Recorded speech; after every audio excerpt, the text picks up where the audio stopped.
Okay, good morning, Dad. Good morning. Today is Monday, June 30th, and what's on your mind? What's on my mind? The world, the You fate can't of the give that world. answer. I think I gave that answer before, but yeah, no, there's plenty going on, so we can talk about all of it. Um, well, let's start with Iran, and Okay. yeah, Yeah, what, that's been on my mind the most, but it feels like we're in this weird, I don't know, it's not really a ceasefire, right? It's just a pause. There's no right? official ceasefire, there's no No, document signed, there's right, no dialogue, there's no negotiations happening, right? right. I think there may have been, yeah. As far as I know, there are no particular terms to the ceasefire. It's just agreed. Well, again, Iran beforehand said that if they stop attacking us, we'll stop attacking them. And so essentially, Israel stopped attacking Iran, and that's where we are right now. So the big question is, um, how long will this last?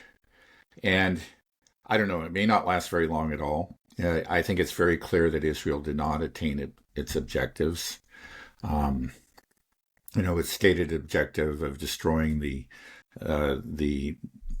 nuclear program was not achieved. I think you can say that with a high degree of certainty. I mean, it's just and the unstated. Well, sometimes it was stated. Let's be honest. I mean, some of uh, the Israelis actually spoke quite openly about their desire for regime change. That was really the unstated objective, and I think the primary objective of this recent attack on Iran. And that clearly was not achieved. The Iranian government is still standing, and I haven't seen anybody who has not said that the Iranians in general are now more united than ever. There's no signs of fissures of any kind of civil war or insurrection, nothing of the sort. So you can say Israel has not achieved its objectives, but then, and clearly they want to. This is again, this has been Netanyahu's obsession, not just Netanyahu, but many Israelis. And it's an obsession of theirs that goes back decades. And they felt like this was their best shot. They felt that this was a time when Iran was still vulnerable. Its air defense system, was, though significant, was not, had holes in it. Again, we've learned that the Iranians actually turned down an offer by the Russians to help create a really thorough, multi-layered network for Iran. They turned down that offer, so they had air defense, but it was minimal. And then, of course, the Israelis had this plan, that involved quite a large covert network, and they thought that because let's say of the relative weakness of Iran's air defense, um, and this surprise attack that they had planned from within the country, that maybe they could really pull it off. Now, I don't know. See, this is the big question. They did not achieve their objectives, but could they ever achieve them again? Because I think you can only do this once or once in a great while. You can't, achieve this kind of surprise. Now, if the Iranians are even minimally competent, they're they are doing everything they can to prevent a recurrence of what happened. And I do hear about many, many arrests of collaborators and agents and so forth within Iran. And again, if they can just swallow a bit of their pride, they can get I think a tremendous amount of help from both China and Russia, both in the area of counterintelligence and but also in air defense and overall military strength. So let's just say that if Israel doesn't attack again soon, and I don't think they will, because to all appearances, well, why did they want to stand? I think they realized they were entering into a war of attrition, and they weren't prepared for a war of attrition. They're like a lot of these Western powers, their militaries are geared for swift victories, and they failed to achieve it. They dealt some very serious blows to Iran, but they failed to achieve that. And faced with a war of attrition, they said, oh gosh, we're running out of interceptors, we're running out of other munitions. Um, we're getting, our cities are getting hit, and our military facilities. So let's call it quits and then and figure out the next phase. But what is that? I mean, that's the thing is that, yeah, they have the motivation. Clearly, they want to do it, but do they really have the means? They can't achieve the same kind of surprise. You would think Iran has the opportunity to plug the holes, that were made apparent by this attack. And then if we let time go by, let's say, several months, well, Israel can build up its stock of interceptors. I think that's going to be a slow process. We know about uh, the limitations of the military-industrial complex in the West, which in this case includes Israel. Um, but over time, eventually, they can build up those stocks again. But you saw the stocks were only good for basically 2 weeks. I think they were down. If that report from the Wall Street Journal was correct, they were probably down to just a very few days. Um, a, a few days of interceptors. So how can they do this again? And then, okay, the other thing too, of course, always the plan was to bring the U.S. in on their side, and that was only partially fulfilled, though. Just again in that one strike on the nuclear facilities.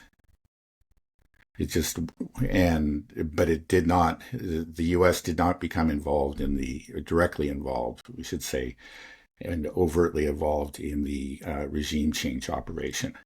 It was that one strike they pulled out, and then Trump clearly didn't want to do anything more than that. So, yeah, that's another aspect of the Israeli plan that only achieved partial success, but I think you have to say overall failure. Um, Now, how can they do this again? One thing is that now we're in this interesting state where you have people like Trump just boasting to the world, we have absolutely obliterated their program. And he's really staked his personal reputation on that. And as long as Trump, insists on that, then it becomes very, very difficult to, use this as a pretext again to attack Iran. And yeah, even if Trump starts to budge on that and say, "Oh, okay, yeah, what we did was incredible, but there was this other facility or something, we got to do it again." It just it the degree of skepticism. I guess it probably doesn't really matter.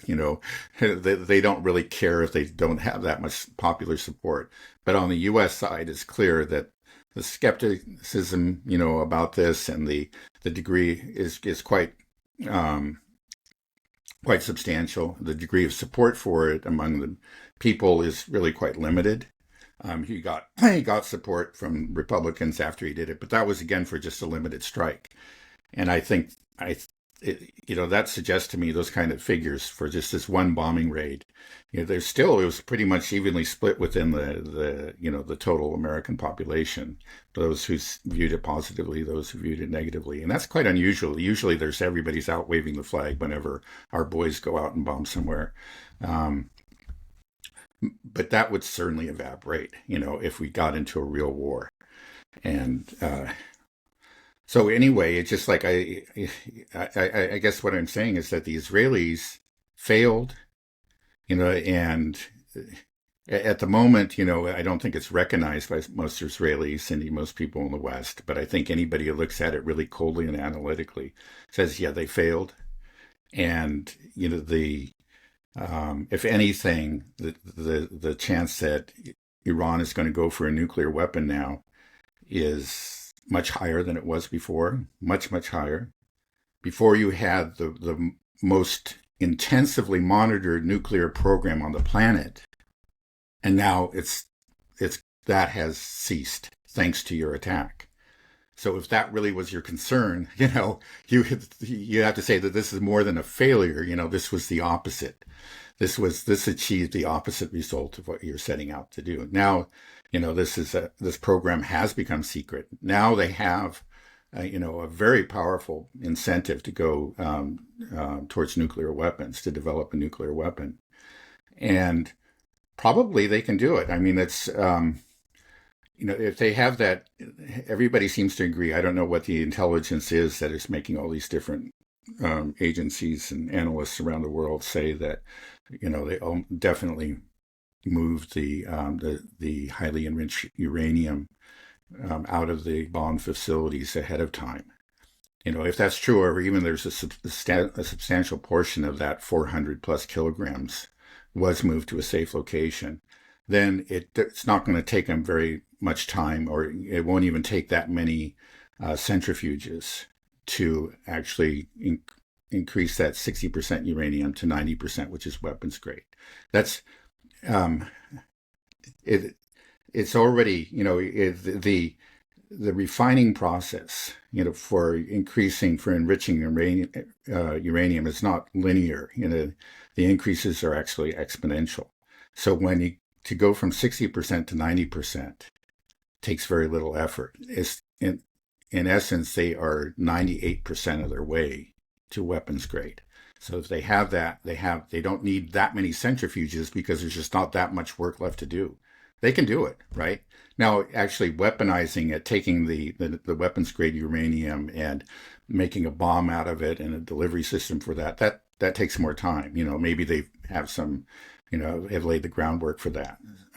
I've heard estimates from months to years. I don't know, to actually do that part of it.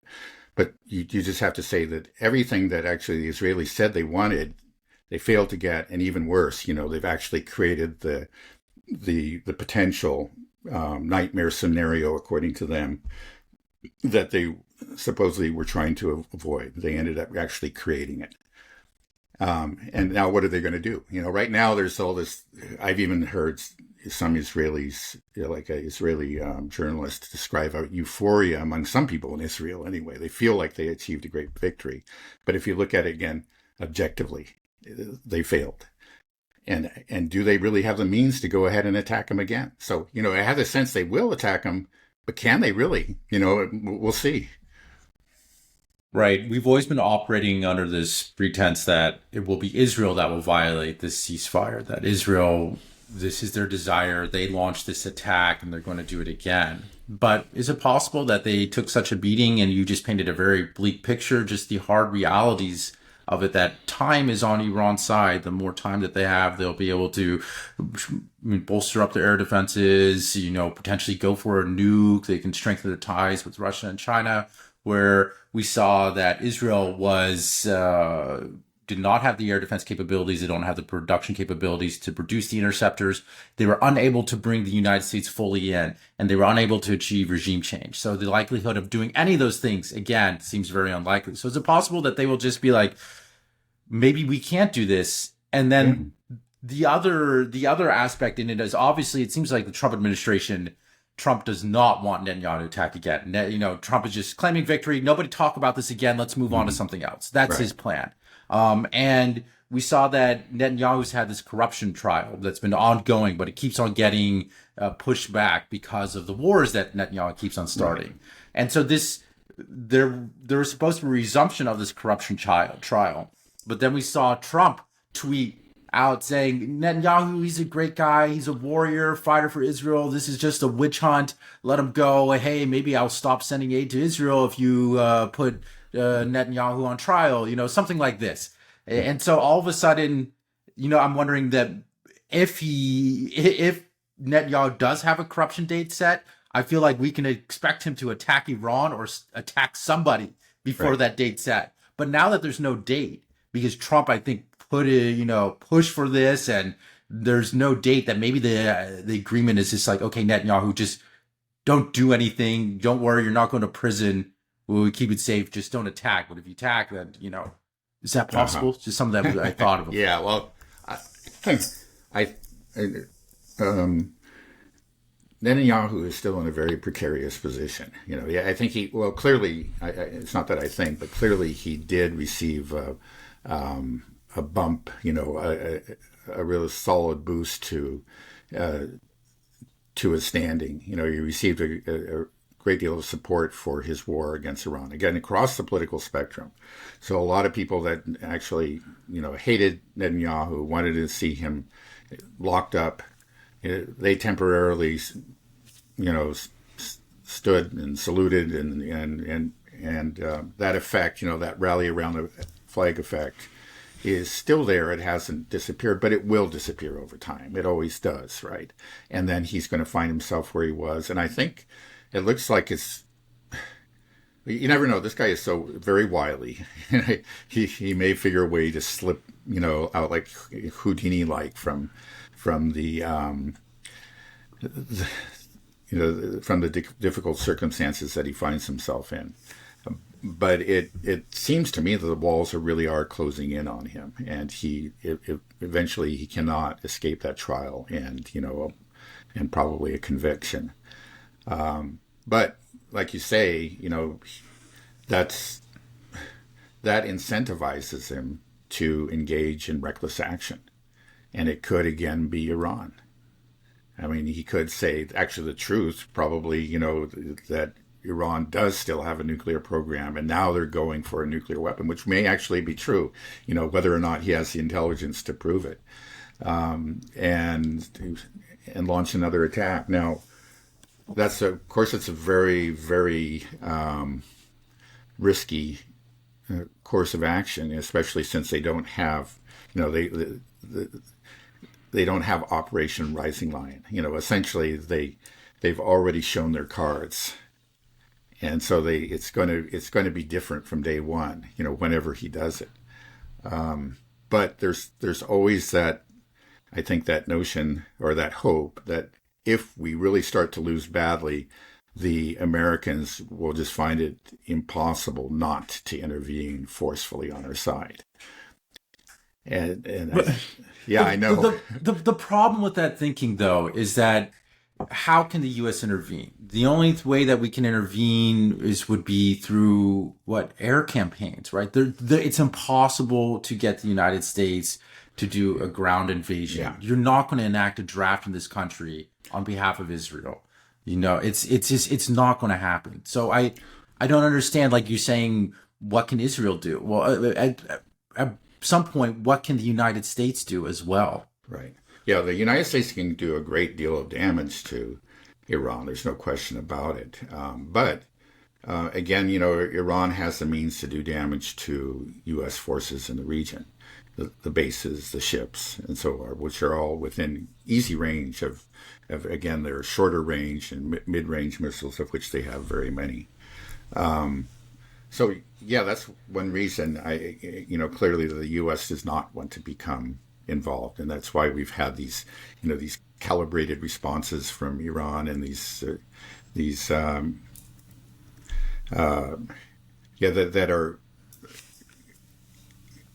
that they happen and they succeed because the U.S. actually does not want to go toe to toe with Iran in any meaningful long-term way. We had the attack on the facilities. We had the assassination of Soleimani. Those are very severe provocations, but Iran did not take the bait in either case. And so, yeah, I mean, that would be extremely reckless on the side of Netanyahu, and I think it probably would fail. But if he's in a state of desperation, he just might do it. He might, because like he said, it's jail. That's, either I'm the great, the modern King David, or I end my career ignominiously in jail. And he just may just go all out. He just may. I see that happening. I feel kind of anxious. It's just like, where is this all headed? And it felt like what happened during that 12-day war. It's like, this is it. This is the culmination of everything, of Gaza, of this genocide, of Israel's expansionism, the Zionism. This is the culmination. This is it.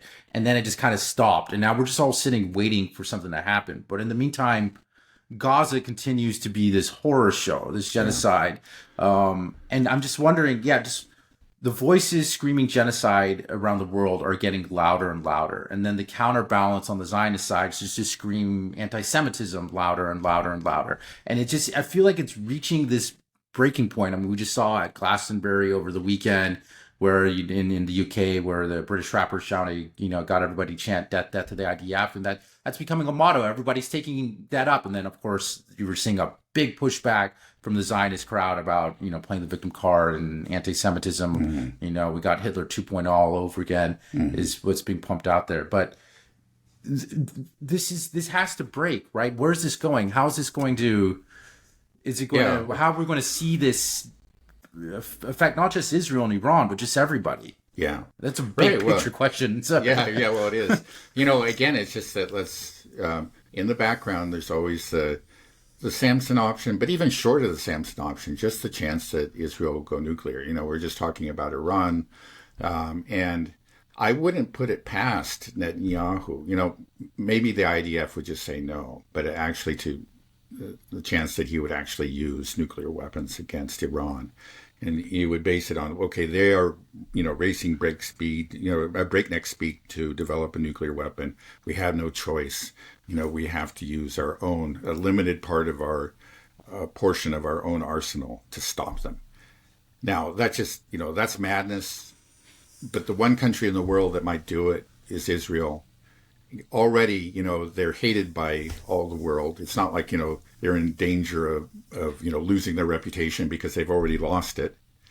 And they just might go for it. That's another possibility that we have to think. Just in general, that, Israel starts to feel itself cornered. Maybe it's not actually in the midst of a war, on the verge of defeat, but it feels that it's being cornered, diplomatically. Maybe there's beginnings of economic sanctions, and they do believe that, Iran is becoming much more powerful than it was before. And, the other possibilities, they could actually go nuclear. Well, that would be the end, right, for Israel, right, if they do that? Well, yeah, I don't know. I just say, the degree to which the Western establishment has supported Israel is something that throughout this genocide, let's remember, is nearly total. I mean, now, I would hope that the use of nuclear weapons would be a bridge too far, but I wouldn't be all that sure. Again, they might still have, I'm almost positive that the U.S. administration, the current one or whatever the next one is, will make excuses for Israel if they do that, and that certain Western governments, not all of them, but certain Western governments would do the same. They say, well, they just had to. It's kind of unfortunate, but again, look what we've seen so far. I mean, it's just like this. I know, but the horror in Gaza. You just think that, well, they can't possibly let this happen. Well, maybe they can. I know, but I mean, just the idea of a country that's not supposed to have nuclear weapons, that's not a signatory to the NPT, doesn't allow inspections, has an illegal nuclear program, uses a nuclear weapon to bomb a country that it was a signatory of these, was under inspections, had a legal civilian nuclear program, and they drop a nuke to stop them from, that's just that's beyond cartoon hypocrisy at that point. It's but I think we're already beyond cartoon hypocrisy. You saw what happened when they attacked Iran.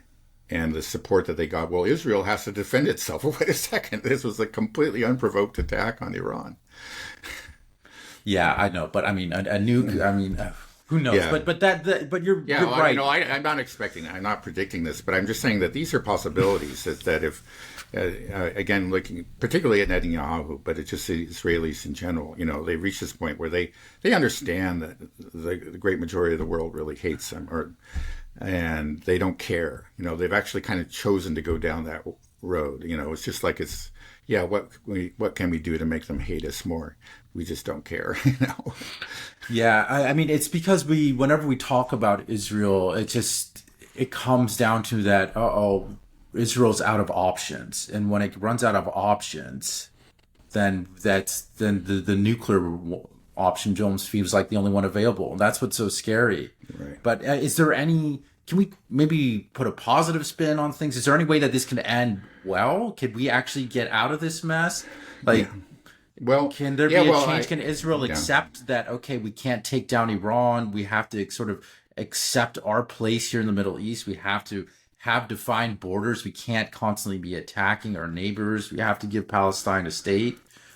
Well, I think there's at least hope when it comes to Iran. They might just accept that they can't do it and refuse to do anything so reckless, as the scenarios that I just painted. I think that's a possibility. Maybe the Iran war is over. That's a possibility. I'm not predicting that, but that's a possibility. You're still there. But as far as Gaza and the Palestinians go, I just don't see any hope. I'm just sorry to say that. I think that again, the forces within Israel that are really committed to ethnic cleansing are so powerful. Let's remember, not too long ago, we had that poll conducted by UPenn that showed, what was it, 82% of all Israelis are in favor of ethnically cleansing Gaza. I mean, that is the consensus of Jewish Israelis, I should say, but that's 80% of the population. That's the reality in Israel. And so even if Netanyahu is locked up, whoever takes his place is going to continue with ethnic cleansing. Now, possibly he'll slow it down or something, but he'll continue with it. And let's not forget that even, it's so easy to forget because of the horrors of Gaza and the madness of the war against Iran. We just forget about the West Bank, but terrible things are happening there. And we probably would be talking about the West Bank if it wasn't for these other horrors. I'll just give you one example. There's a village that I remember visiting. I don't know if you visited it. It was the last remaining Christian village within the West Bank, called Taybeh, actually, Taybeh. And it's I remember meeting with, there's a kind of a representative of the village. It's a Greek Orthodox woman who married a Palestinian Orthodox man and moved and, has raised a family there in that little village. And I remember seeing, it was still an intact, Christian village, but you could see up on the ridges around, there were these new settlements, and they just looked like castles of, the built fortifications built by the enemy army. And that's just, in a way, that's what they were. And so they were hanging in there, and occasionally there were attacks by settlers on the outskirts of the village, but the village was intact. Now, I just saw just a few days ago that parts of the village were burning. The settlers had gone in. They were setting fire to cars and attacking people and ransacking houses, that kind of thing. And that's just a very small incident, but it's representative of what's happening throughout the West Bank. And so and these people, the fact is, again, there are a lot of people within Israel that think that, Smotrich and Ben Gvir, and a lot of, let's say, Zionists outside of Israel that don't like them. They think they're kind of crazy, giving Israel a bad name. But this is, the IDF. The IDF actually has carried out all these atrocities in Gaza and supports all the settler actions within the West Bank. This is the mainstream IDF that is responsible for these things. Yeah, I really wish Christian Zionists in America could hear these stories. I don't think they understand what they're supporting.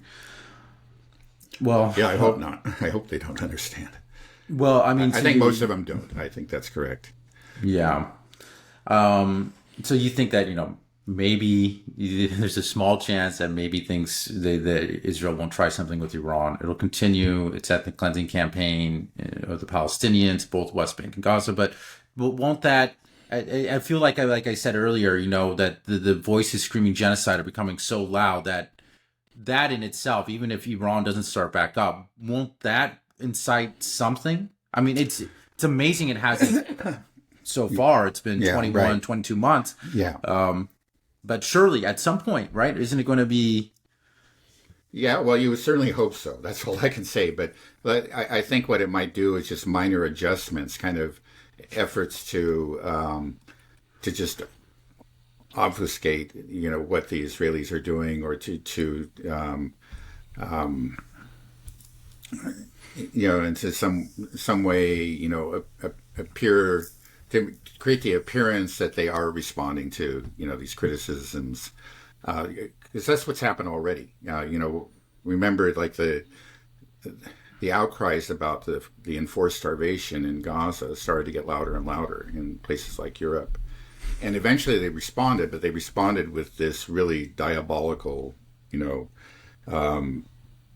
relief plan using the Gaza Humanitarian Foundation, and we've talked about how the poor people, these starving people, come to get a box of let's say beans and flour or whatever it is that they get, and are gunned down in the process, and it's happened day after day after day.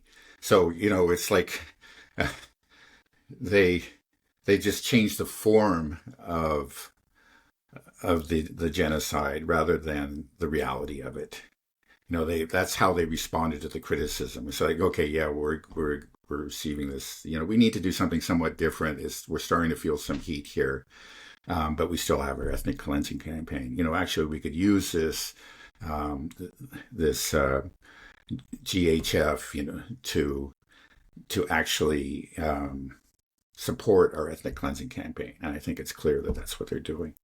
And I think that you'll see other things like that in the future. There's really no substantive change of policy, but it's sort of just a way of temporarily pulling the wool over the eyes of, their critics. It gives them something to say, they say, we've just gone out of our way to try to feed these people and whatever. Of course, it's utter nonsense. What they're providing is a small fraction of what they need. And they're providing it in a way that actually has, led to more atrocities.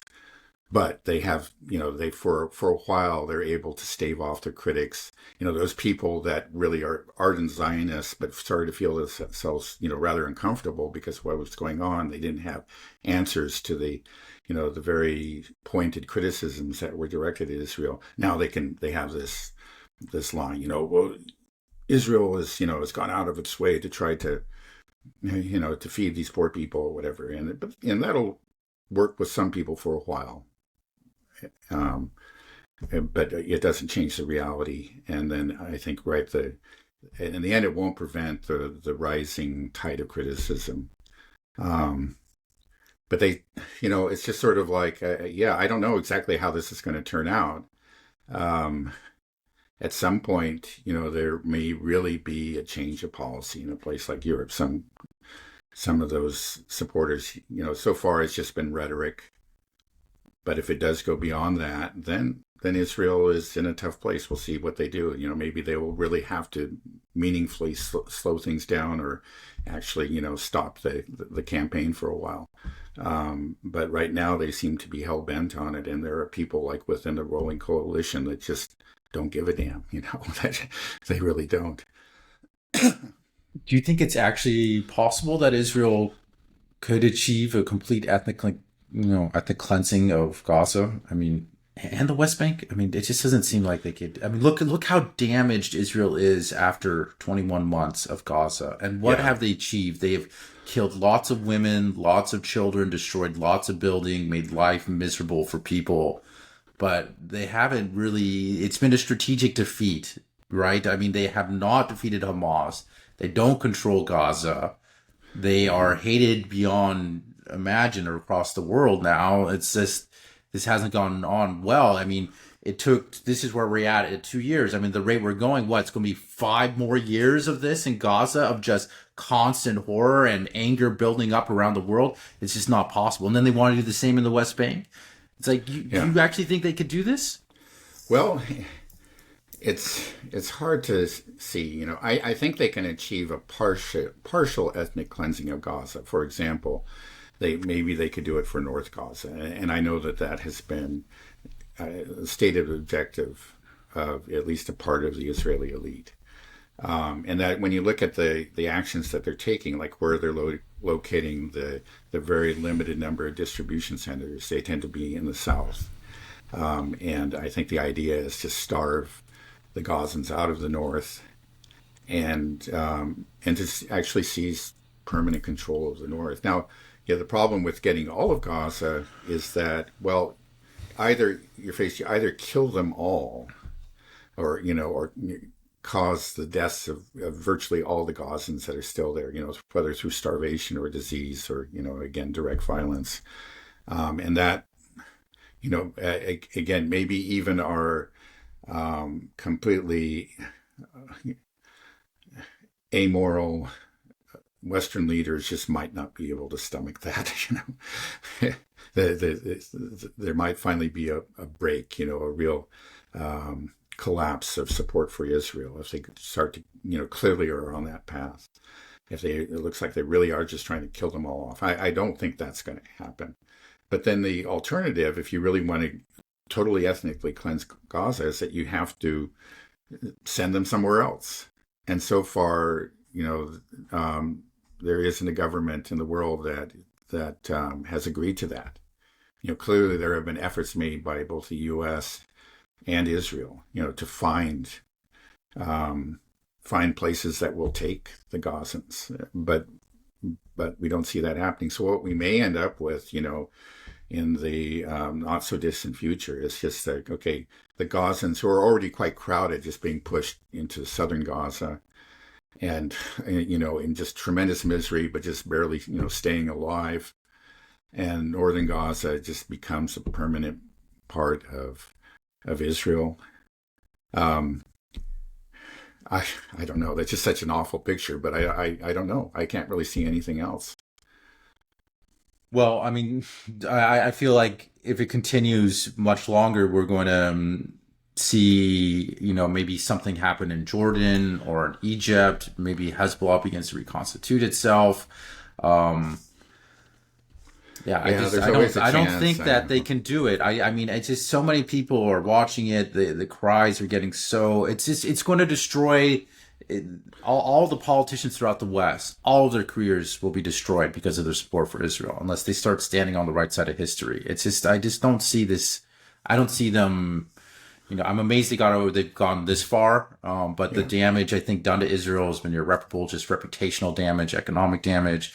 I just don't think that they can get away with it. I don't think they'll be able to do it. Hopefully they can realize that, like, hey, if we want to have any chance of existing as a state, we need to stop now and start making amends as quickly as possible to try to be a normal country. But it's just not possible. That's just so out of it's just not in their thinking at all. You only find some dissidents on the fringes that are talking like that. But it's just the way that every Israeli is thinking is that, okay, well, first of all, they hate us because we're Jews. It's just anti-Semitism. We're used to this. And the only way to deal with the Arabs or with the Muslims is is through terror. And you simply have to you have to hit them so hard. You have to be so merciless in your approach to them that they understand that there is no hope. And that there's no reason to ever raise their heads again and attempt to strike back. It's through the only way to deal with our enemies is through brute military force. It was actually that philosophy, if you want to call it, was actually first put forward before the creation of the State of Israel by a Zionist by the name of Jabotinsky, and he wrote a book called The Wall of Iron. And that was essentially, Israel has to create a wall of iron, and it is about just completely crushing the Arabs. And that has become, the policy, but more than the policy, it's just like the very deeply rooted thinking of the great majority of Jewish Israelis. So, if you have people that think this way, the only solution to every problem is just more military force, then, we see where we are, and it's only going to get worse. Right. Yeah. Okay. Well, maybe we can move over to Ukraine because Sure. my mind is all on Israel, Iran, but it's just constantly me being Doctor Strange and trying to see different futures. And I don't know how helpful that is. Yeah. But we haven't touched Ukraine in a while. I know we were talking about the likelihood of a large summer offensive. It seemed like Russia has all these troops ready to go and everything like this. But I haven't really heard anything specific. Is there just sort of the slow move forward? What's the situation right now? Yeah, we haven't seen any major push. It just continues to be the lava flow. Um, Actually, if you look, I was just looking at a graph of the amount of territory captured every week, and the Russians are let's say above the average for last year, but they're still below the peak from last fall. So it's there's really yeah, there's been an acceleration since that lull, let's say through January, February, that time, things really slowed down. And it's picking up again. So it's back to where it was last year and actually above the average of last year. But still, we're not even to where we were in November. So there hasn't been any kind of dramatic acceleration or dramatic breakthrough. But there's steady advances. Still, these are significant advances. Um, but at the current rate, we're still going to be something like 10 years before they take all the territory, let's say, uh, to the east of the Dnieper and also, let's say, in the south of Ukraine, let's say, Odessa and Nikolaev. If that's a, predicted objective. We don't know if that in fact is the goal of the Russians, but that's what many of us expect. And if that is their goal, it's at the current rate, it could take a long, long time. But again, as I pointed out, it really doesn't make sense to extrapolate like from the current rate of advance. If you did that, for example, in 1917 in the First World War, it would probably look like a 100-year war too. There, in a war of attrition, eventually there is a collapse. Now, I think clearly what's keeping the Ukrainians in the game is the use of drones. Um, they still have them. They don't have them as many as they used to. The Russians have gained superiority, but drones are a real danger, to both sides. Now is we had that statistics from it was probably like 3 months ago that 75% of Russian casualties were caused by drones. I think actual deaths. And then something just came out actually from the Ukrainians on at least one of their units around Pokrovsk, and according to those statistics, 50% of Ukrainian deaths were caused by Russian drones. So this is becoming increasingly a drone war, and we've never fought a war like this before. And it just kind of, it, you know, we don't know. We don't know if we were expecting a lot of us. I was just responding to all the chatter out there. It just became sort of like a given that the Russians would start a summer offensive sometime in June, but we're right here in the very last day of June. It clearly hasn't happened. I mean, if you want to call what they're doing as an offensive, okay, but it's nothing really new, nothing really different from what they were doing before. And clearly, they do have a lot of forces in reserve that they could commit to the battle. They haven't done it. One minor exception to that is in the Zaporozhye region down south, where, according to the Ukrainians, they committed not a huge number of forces, but they did commit extra forces and they have started to advance more rapidly in that direction. Possibly that's the beginning of some sort of offensive down there. Maybe they'll keep on committing extra forces down there. I know that certain people had predicted that it would always happen in Zaporozhye, the Zaporozhye region. And then I think it was about a month or 6 weeks ago that I saw a report that MI6 predicted that a major offensive would happen in the fall. So who knows? Who knows? I mean, it's just, again, the Russians, I guess they feel like they have time on their side. They're winning. This is a war of attrition. They don't really care about the number of square kilometers. That's kind of incidental to them. It's just if they regularly continue to destroy Ukraine's ability to wage war, eventually they will be victorious, and then territory will basically fall to them. When the Ukrainians cease to have the ability to defend themselves, then it'll be easy, and they can do it with a minimal casualty. I think the one thing that's clear is the Kremlin is concerned about, is very casualty averse. They are they're pursuing a policy, an approach to this war that minimizes the number of deaths and wounded among their own soldiers. And a lot of us want to see a big aero offensive, but big aero offensives often result in a lot of casualties when you have to get out in the open, and you know, then you're exposed to these drones. That's what's happening now. Yeah, interestingly, just sort of like on that same, just to give you an idea of how um, how much of a threat drones have become. So, like among the Ukrainians, again, this is looking at statistics for a unit in the Pokros area. 2/3 um, of those that were killed were actually out in the open, were on roads and so forth. And you find actually most of the casualties are not on the front line, but are back behind the front line because that's where people are moving around. This is very unusual. This is not like any, in most wars. So if you get into a trench on the front line, you're actually safer from drones. I mean, still they do get them in the trenches, but you're safer than you are if you're out on the roads. So anyway, that just kind of gives you an idea of the logic of, or the pattern of drone warfare. Again, you want to stay underground as much as you can. You want to stay in trenches or in bunkers, and as long as you can. That means that we have a slow-moving war. Once you get out in the open, you become much more vulnerable to drone attacks. Right. I want to touch on what you said that, the Kremlin is quite casualty averse, because I know that there will be a lot of people that have been listening to us because they heard of us from Iran and Israel and Gaza.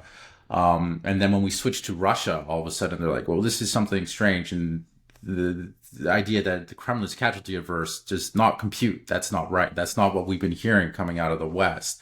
And this just happens with both conflicts. We'll talk about Ukraine, Russia for a while, and then we'll talk about Gaza, and then I'll get comments saying like, "Oh, look at all this load of woke garbage. These liberals are nauseating," and then we'll switch over and I'll talk about Russia and Ukraine, and then we'll get people that'll be like, what are these Trump loving, Putin propagandists saying? It's very politicized. Yeah. So first, what's that all about? Why is that? That we have, that these conflicts do become politicized instead of people just, saying like, let's adopt an anti-war position.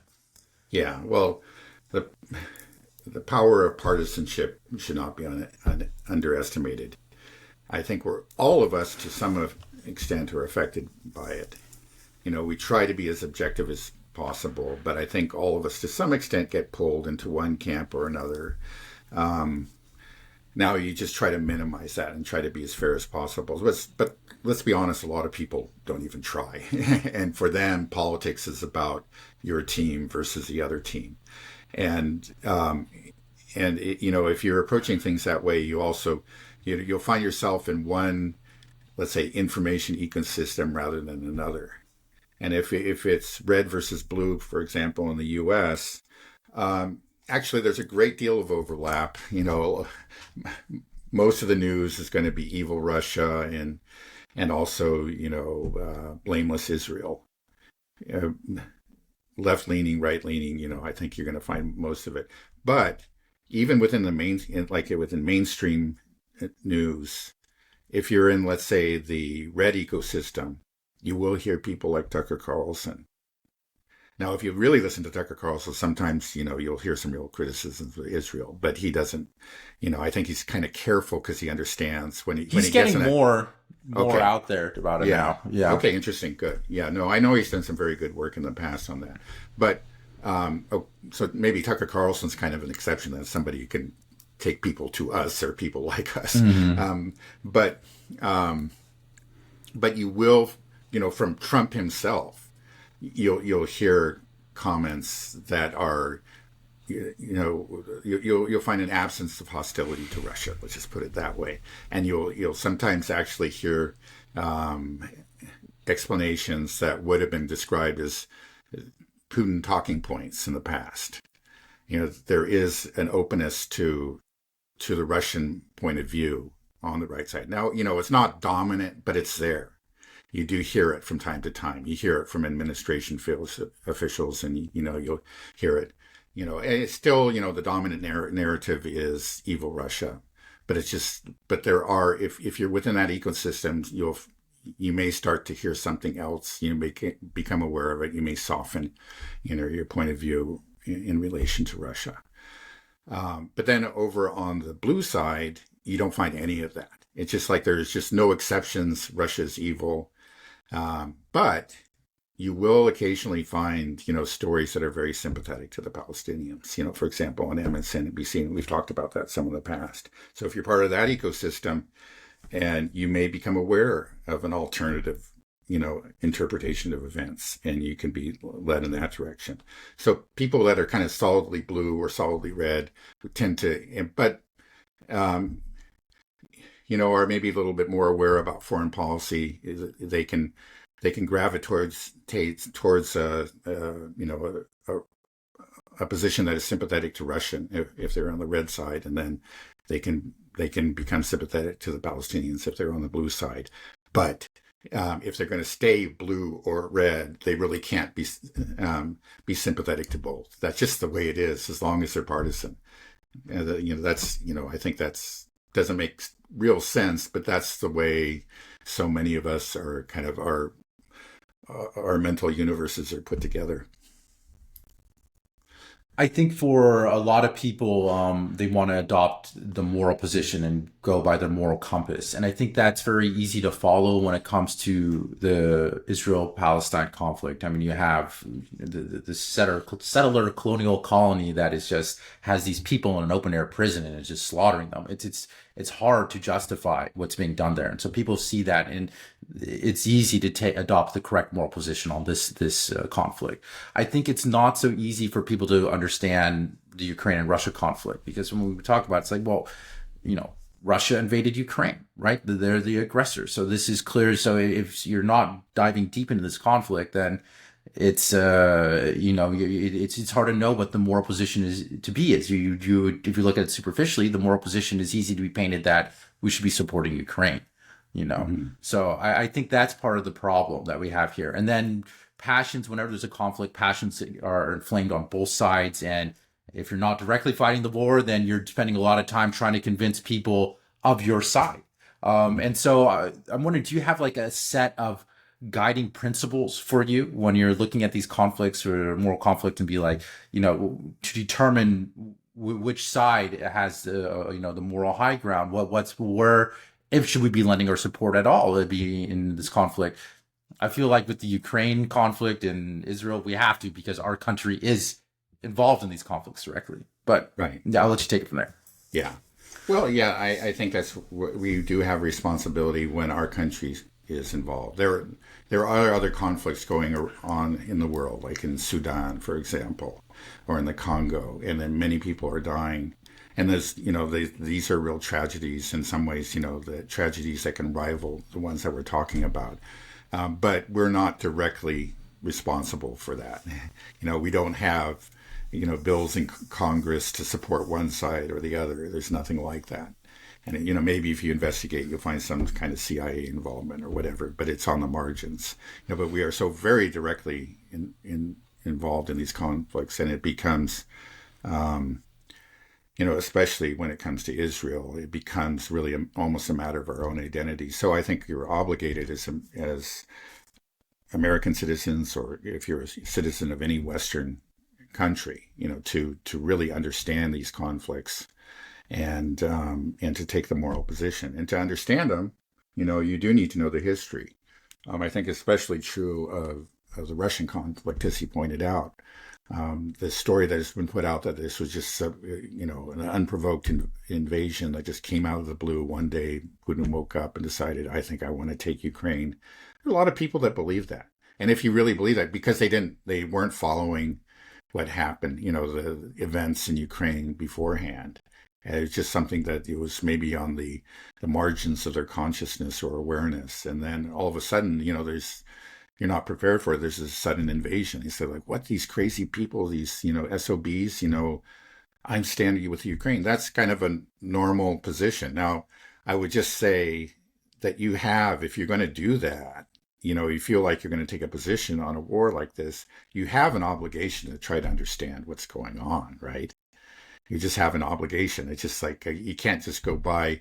If, it just seems to me incredibly naive that you can rely on something like MSNBC or the New York Times or whatever. We live in a world where we have many, many sources of information, and you just have an obligation to try to hear the other side, to give it a chance. But a lot of people don't do it. I think, we have one thing that happens is that when you form a position, a passionately held position, then you resist any kind of opposing information. It just kind of becomes like, for example, in Ukraine, you decide that they're innocent victims and the Russians are brutal aggressors, and that's it.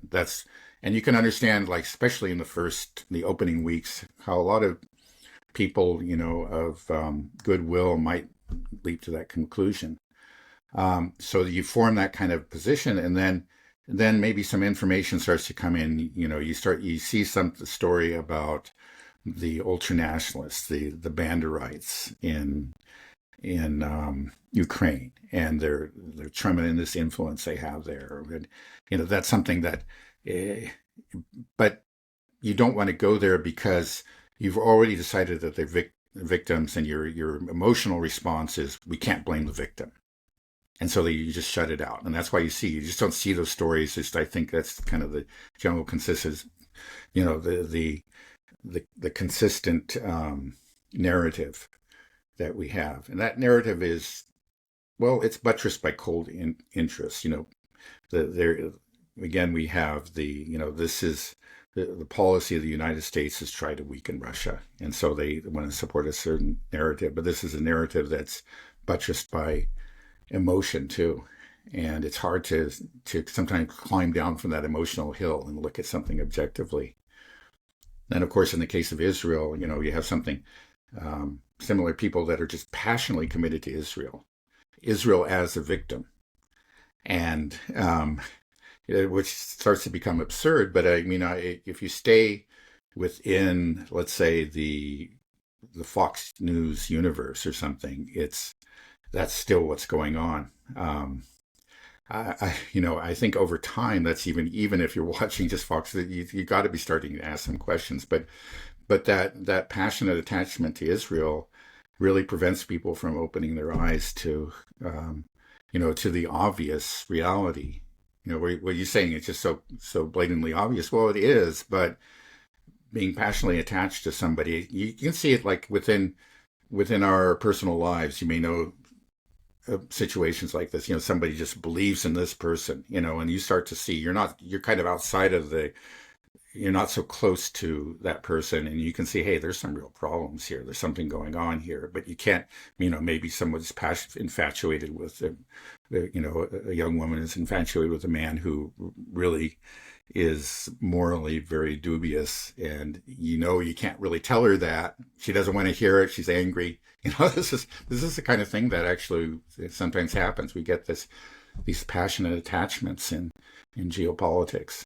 So it's hard to climb down. I think it's, and I don't think anybody can do it 100%. It's part of being human, but I think you have a moral obligation to do that, to try to step back every once in a while, and see what the other side is saying.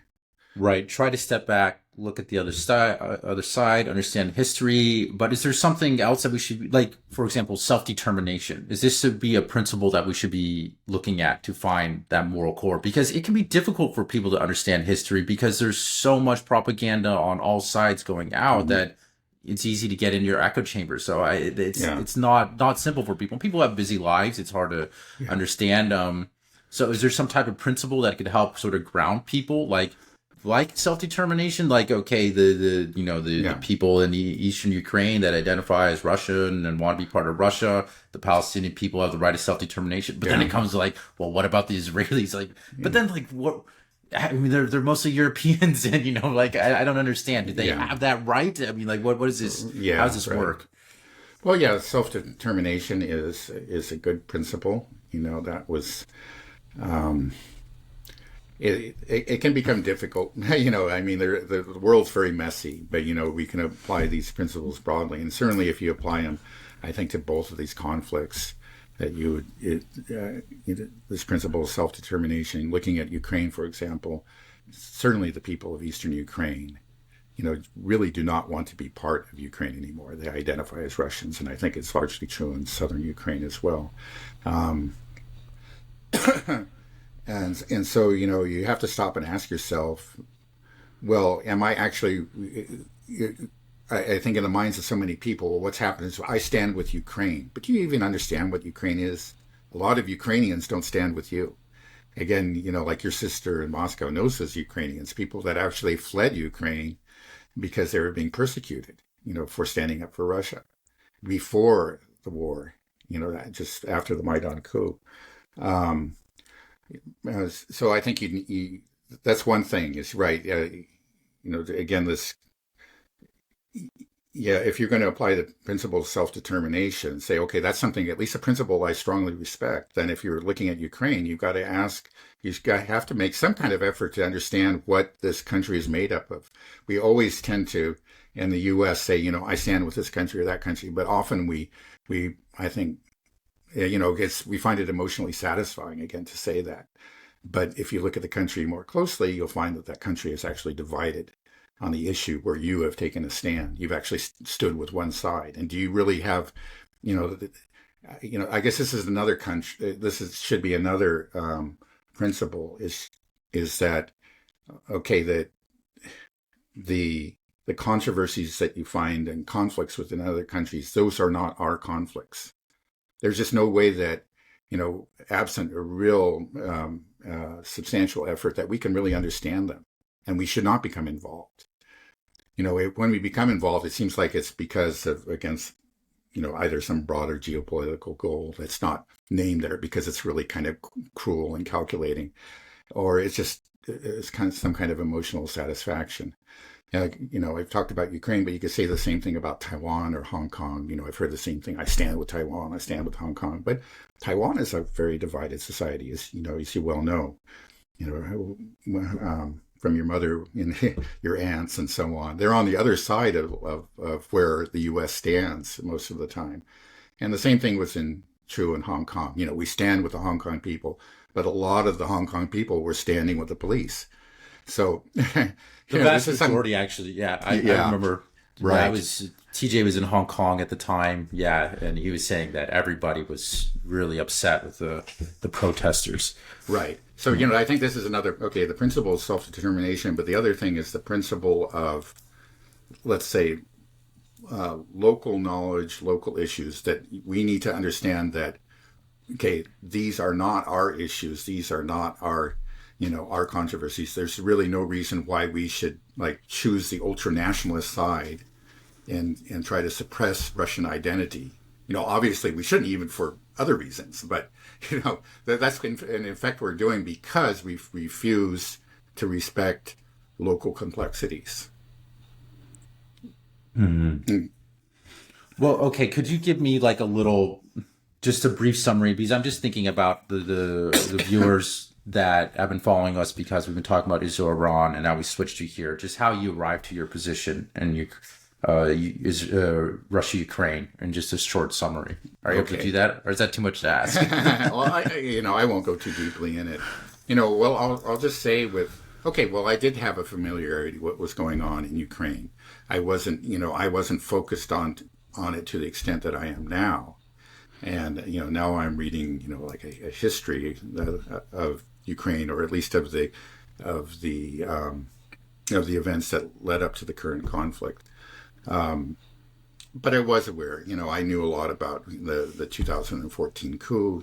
I was aware that Ukraine was very much a divided society. That you had, again, the Russian speakers generally in the east and the south, and many of them just considered themselves to be Russian. And then there are quite a few people in Ukraine that kind of in between. But so I was aware of all that.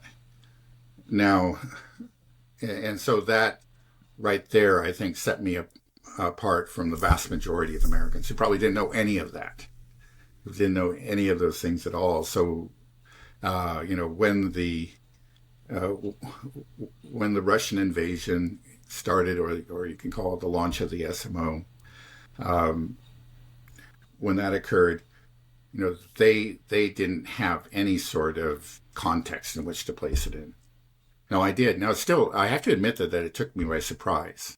And I realized that I needed to get some more sources and understand. And the Russians themselves did a terrible job of explaining what they were doing. While on the other side, you had this propaganda going full bore, just completely unprovoked and unjustified, Russian invasion. They're trying to take over all of Ukraine. And then later, we learned, often not thanks to the Russian government, though sometimes Putin will explain things like 2 years later, but at the time I don't think he did a very good job of explaining what they were doing. And, maybe there were some reasons for that. They didn't want to show their hand or whatever. But this clearly was, when it happened, I didn't know. Oh, I didn't really understand it.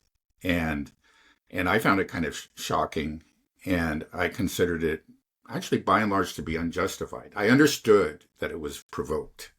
And to this day, over time, as I understood the Russian position better, what they were doing actually, and, the negotiations that were going on, I was only vaguely aware of the negotiations, the Istanbul Agreement.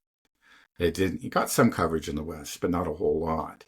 And, but then, you found out that this was central and that it almost succeeded, and that this crazy, it seemed to me, not crazy, but this surprising and it seemed to me reckless SMO almost succeeded. And it was clearly Putin's intention, not to. He didn't send anywhere near enough troops to actually seize, any large chunk of Ukrainian territory, and much less to take Kiev. It was about this Istanbul Agreement, but that actually came, that understanding actually came to me later, because again, the Russians didn't do a very good job of explaining themselves, but then you started to get the stories, people coming forward, like Naftali Bennett or the Turkish foreign minister, or there was a former NATO general, or even the Ukrainians themselves saying, yeah, we had this agreement, we were almost done, and then it got torpedoed.